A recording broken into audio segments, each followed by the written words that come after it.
Maupay nga gabi sa tanan ng mga Nortihanon o bugos summer. Mayon lang ako kunta ay pasabos sa Kadamaan sa nasod Pilipinas.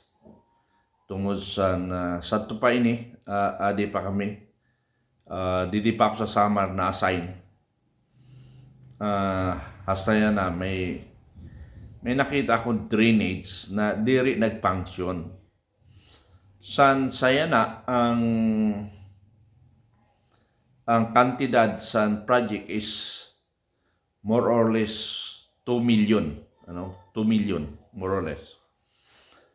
O more than 2 million ang kantidad. Makikita nyo mamaya kung ano ang klaseng ng 2 million. More or less 200 meters or 2.5 meters ang project na ito, pero wala talaga, hindi usable, hindi talaga nagamit. Kumbaga nagsayang lang ng pera. Sana yung pera na ito ay ginawa na lang kalsada, ay maganda-ganda pa, lumawak-lawak o lumawak ang kalsada. Okay, bigay na sa tao, Pero project yon, so dapat kalsada na lang ginawa ng kalahi. Kalahi program, one time pa. Dadalhin ko na sa ombudsman ito. Pagka second, kasi yung una na project, ito pa rin yun, ito pa rin yun. Na gumastos sila, hindi ko lang alam kung ilang milyon rin yun, o umabot ng milyon. Tapos ang ginawa ng halos pangatlo ito kasi by phase yung una hindi natapos, parang pangatlong beses na project na ito na alam nila na hindi rin nagagamit, hindi rin tumatakbo ang tubig. Sabi nga ng kanina na interview ko, lumabas ang tubig papuntang dagat. Pag nag-high tide, babalik rin ang tubig dito sa drainage. So, hindi talaga effective. Lalo na kung tag-ulan. Parang nag-deposit lang tayo ng tubig dyan sa drainage na hindi rin tumatakbo. Mas maganda na lang, takpan na lang yan. That is the one solution. Kasi nga, problema nga Nagkakaroon tuloy ng mga na stagnant yung tubig. So, stagnant ang tubig, may possible na magkakaroon ng dengue o anumang sakit na may dulot. So, pinarating ko ito dahil people's concern, taxpayer ang nagbabayad dito, pera ng taxpayer ito. So, itong kalahi na ito, lalahian kita, So, yun lang muna. Pakinggan na lang ang video na ipapakita ko sa inyo. Pinasasabi ko ito para malaman ng publiko na hindi basta-basta mag-implement ng project para lang maubos ang budget at para magkaroon ng porsyento nang hindi naman nagagamitan. So, yun lang. Maraming salamat. Maupay na gabi nga sa tanan. Hindi ko na diretso ng waray-waray kasi parang nasanay rin ako sa Tagalog. Medyo pag nagwaray ako, parang original o naninibago ako. Yun lang. Maraming salamat. Maraming salamat. Magandang hapon sa lahat, sa lahat ng mga Pilipino, constituent ng Barangay Rawis. Ito yung drainage na ginawa nila. Dalawang batch ito na nag-ubos ng pera. Ito, tingnan nyo mga kasama. Yan, drainage. Ito yung in ng drainage na daw papatakbo sa tubig. Paano tatakbo ang tubig? Mas mataas pa yon. Pag ibinaba mo yan hanggang dagat, ang dagat tuloy ang tatakbo dito papunta doon sa gitna. So hindi tama ang drainage. Dapat dito mas mataas, mababa. So ang nangyari, dinggi patuloy ang pupuntahan nito. Tingnan nyo ang sitwasyon. So bakit ako nagbablog dito? Naghihinayang ako sa pera ng taong bayan. Naghihinayang ako sa pera ng taong bayan. Tingnan nyo, ano nakikita nyo? Tubig na naka-stack. So pag stack ang tubig, stagnant ang tubig, ano ang pupunta niyan? 'Di ba sakit, dumi, dengue. So nagdulot pa ng sakit. Ayan oh. So yun yung sitwasyon natin na nag-uubos lang tayo ng pera. Ano? Nag-uubos lang tayo ng pera nang wala namang gamit. Yan o, tubig, hindi tumatakbo.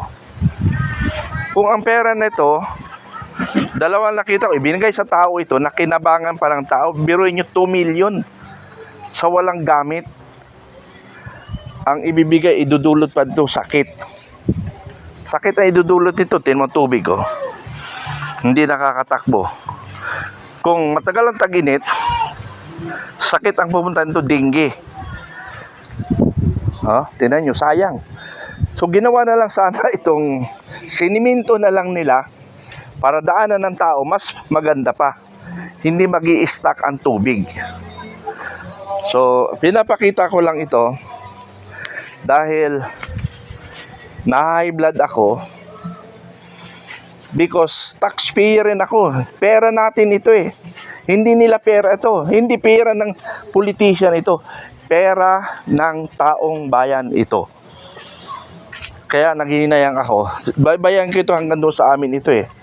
Mga more or less 200 meters. Ikaw ate, may tanong lang ako sa iyo.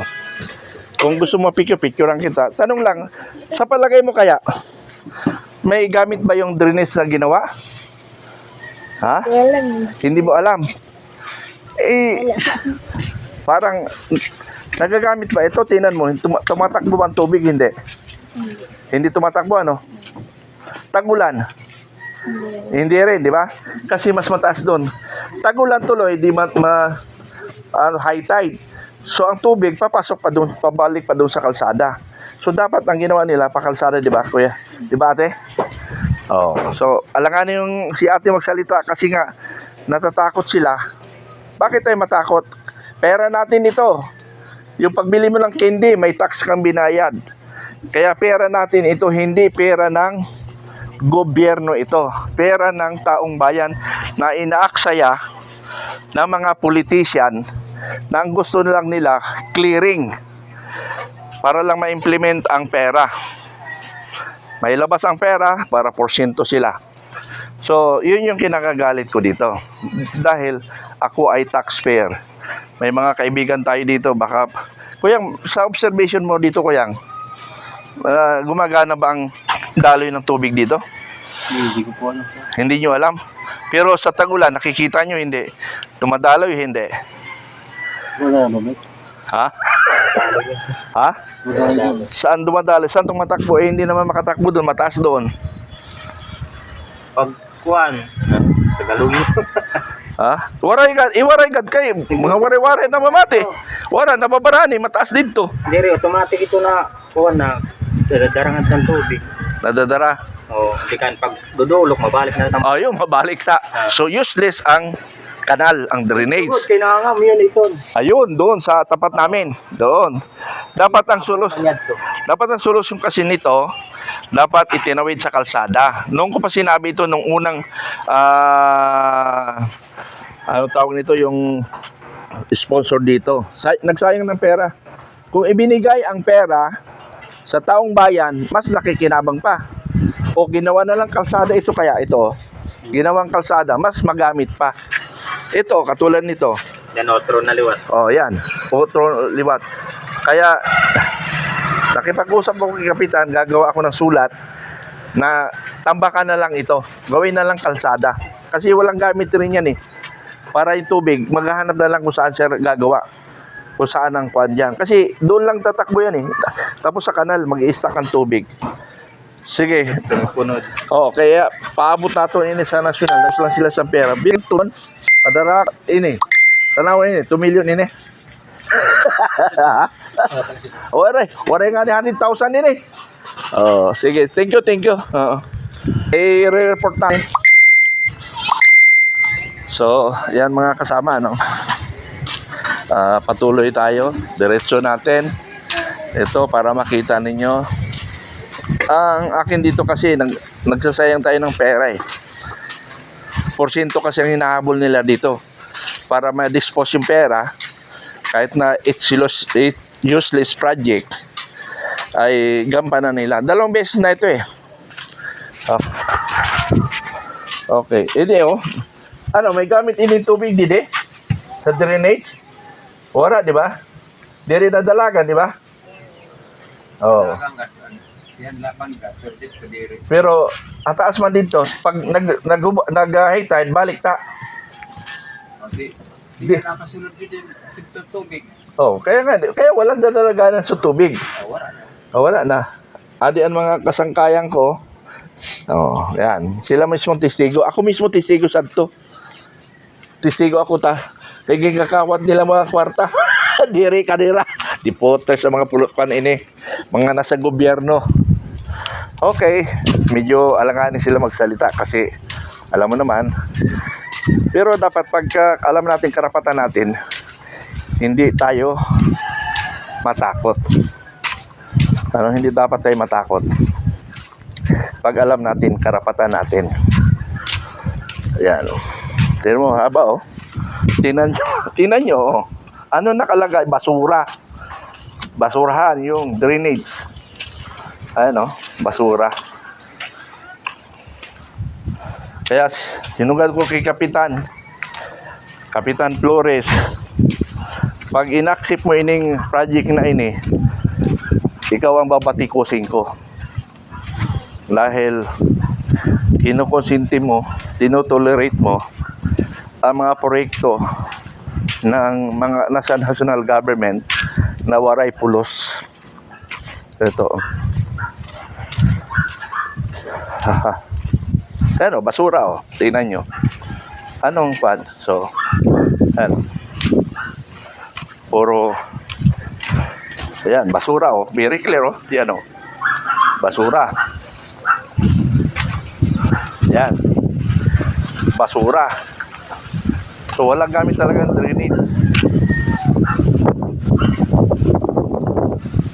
So, ito yung unang project. Ito yung unang project ng Kalahi. Ito yung diretso. Pinalampas doon ng tubig. Ngayon, sinara na ng may-ari because private. Tapos dito yung amin.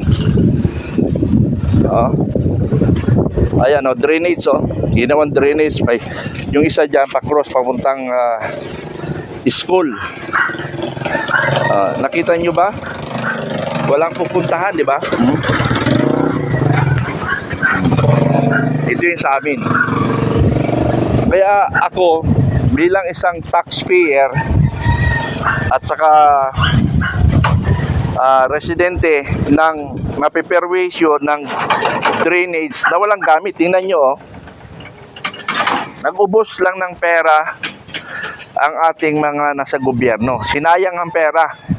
Kung ang pera binigay na lang sa taong bayan, mas pakipakinabang pa.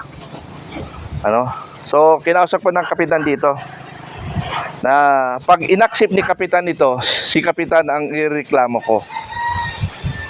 So sa ngayon, ang national government muna ang mananagot dito. Ayan kung makikita nyo, biro nyo magkano 2 million more or less. Ayan makita ba? Ayan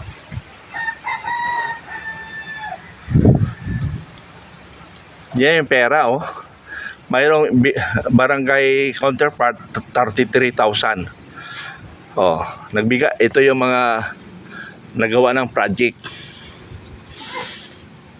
Ayun, basahin ko. Barangay Development Council Technical Working Group and the Municipality of Laoang, Northern Samar, in partnership with the Kalahi CIDSS National Community Drive-in Development Program and of the Department of Social Welfare and Development. So maliwanag ang DSWD ang mayroong responsibility dito. Tingnan nyo, hanggang dito lang ang drainage nila. Ayan basura yan So, nagsayang tayo ng pera na wala naman pupuntahan. Ginawa na lang sana ang kalsada, widening road o widening barangay road. Mas maganda pa. So, pinapanawagan ko ang national government na awan ko ba, may COA naman. Pati yung COA talaga, dapat kinukuha rin. O yan, o.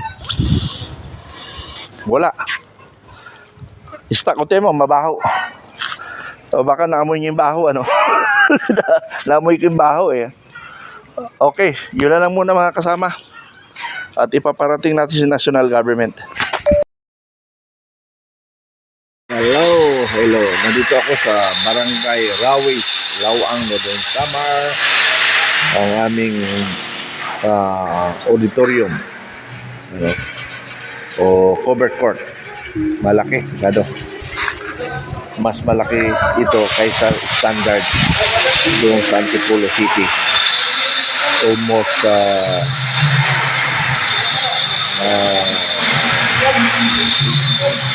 60% lang yung sa Antipolo sa laki nito. Maganda ito pag natapos.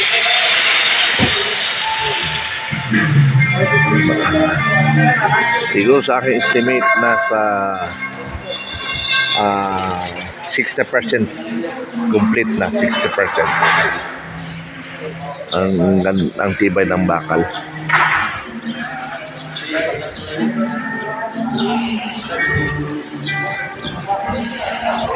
Nice gym covered court ng Barangay Rawis, Antipolo, Barangay Rawis, Lawang, Northern Samar, headed by the Barangay Captain Flores. Thank you.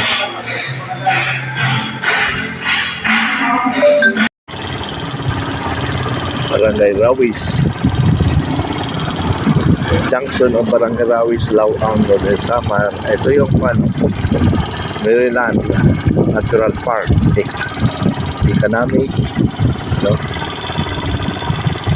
Pinipisakan Falls. Nandito yung Pinipisakan Falls. Samar Island Natural Park, Pinipisakan Falls, Las Navas, Northern Samar. Kilometers, wala nakalagay kilometers. Economic buffer zone, Pinipisakan Falls. Maganda dito ang ilog, papakita natin.